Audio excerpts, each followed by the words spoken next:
I'm not the most observant person, but I have been noticing something lately. I'm not the only one out there. In 1 Corinthians 12:26, after referring to the church as a body, Paul says, if one part suffers, every part suffers with it. If one part is honored, every part rejoices with it. That's the kind of body I'd like to be a part of. And it starts with noticing. Too often when we do notice another body part, it's because it's causing us pain, and we're quick to recommend amputation. When I was 4, I went to grab a carrot out of an electric grater and ended up with one of my fingers sliced in two. My mom insisted they do everything possible to save that finger. It took weeks of changing bandages.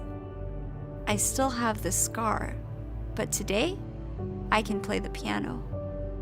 When we notice someone hanging on by a thread, we're quick to cut them off rather than deal with the mess of recuperation, not realizing we need them to play God's song in the world. Sometimes we call for amputation because the way a part thinks, talks, eats, dresses, or sings is different from the way we do. We assume all will be better without that particular part.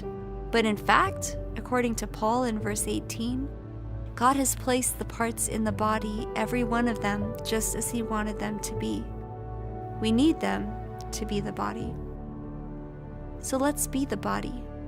Let's start noticing other body parts, supporting them in their joys and pains. When they cause us pain, let's stop pre-amputation and be willing to enter the mess of recuperation or recognize the blessing of diversification. But let's not just be anybody. Let's be the body of Christ, staying connected to Him and growing in love so we can continue His work. Let's be His body. This is my dream. This is my journey.